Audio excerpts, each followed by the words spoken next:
You're welcome back to another edition of the video lesson on New Focus Approach to Mathematics Basic 7. This is the revised edition, and in this video, we are looking at how to multiply a fraction by another fraction.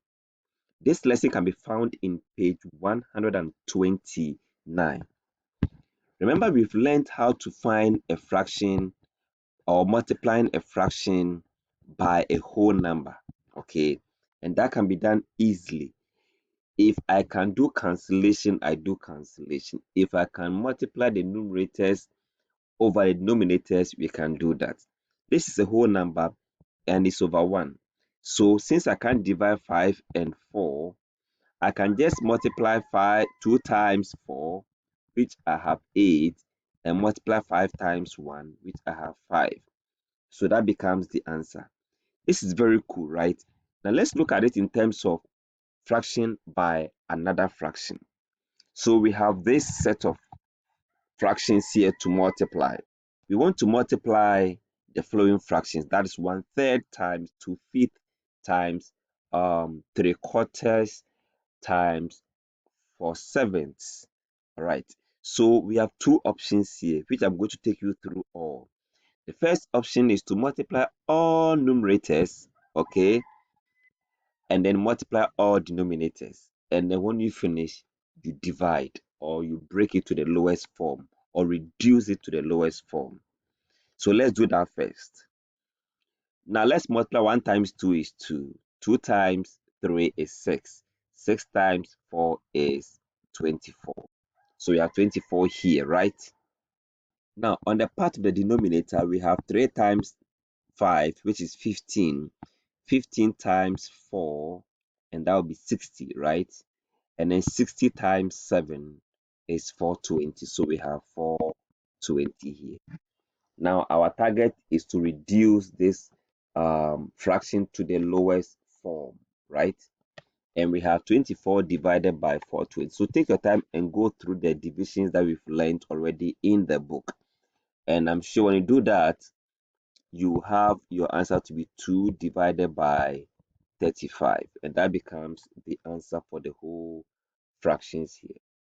Now let's look at alternative way of doing this. Alternative way is to do cancellation. So let's see whether we can do that and get the same results. So here what we are going to do is that you can see that since all we are multiplying the fractions, this 3 can divide this. The 4 here can divide that.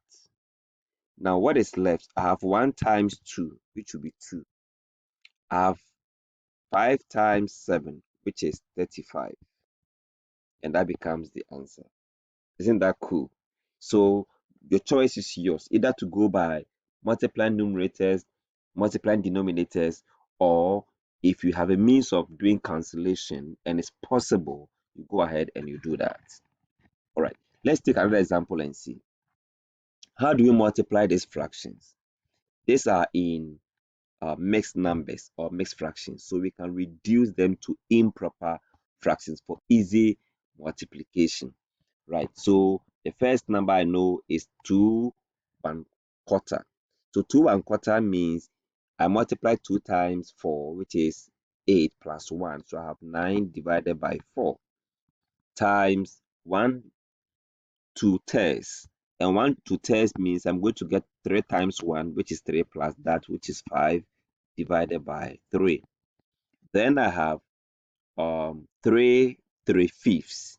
Also 5 times 3 will give you 15 plus that we have 18 divided by 5. Right, so this is what we have.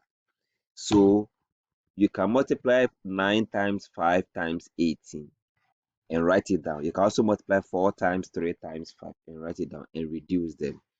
But the easy way out is to do cancellation where possible. I know that I can divide 3 by itself here, and 3 can divide this by 6. That means 3 divides 18 as 6. I can also divide 5 and divide this 5 as well. So now let me write what I have. I have 9 divided by 4 times 6 at the top divided by 1 down here. Again, I know I can divide 2. 2 can divide 4 as 2. 2 can divide this as 3. What do I have next? I have 9 times 3 divided by 2. Of course, 2 cannot divide 9 and divide 3. So I just multiply 9 times 3, and that gives me 3 9 27. So I'm going to have 27 divided by 2. But since our question is in the mixed form or mixed number form, our answer should be left as proper fraction or mixed number. So 27 divided by 2 can be written as, how many times will 2 divide 27?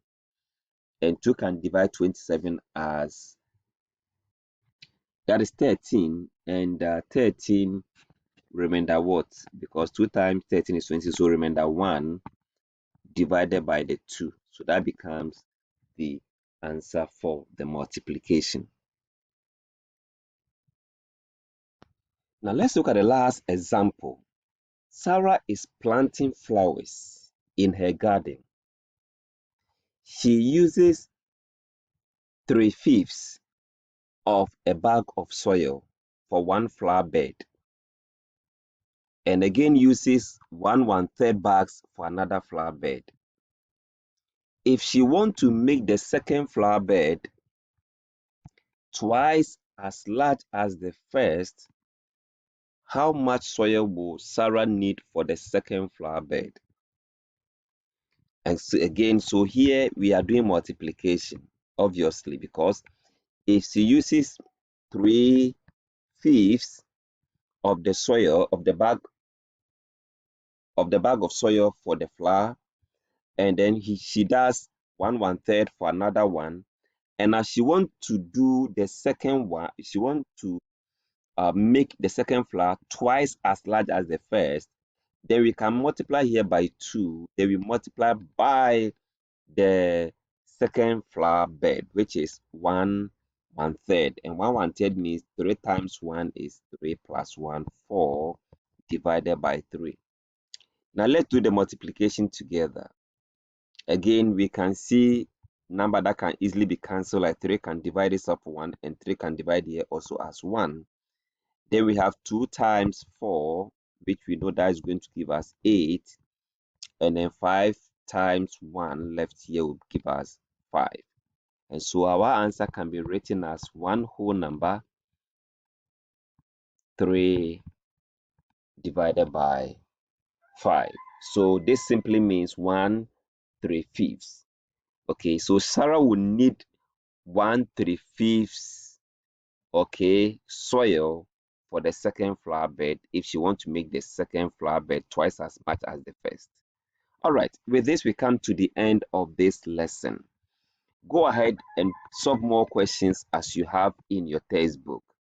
Thanks so much for watching.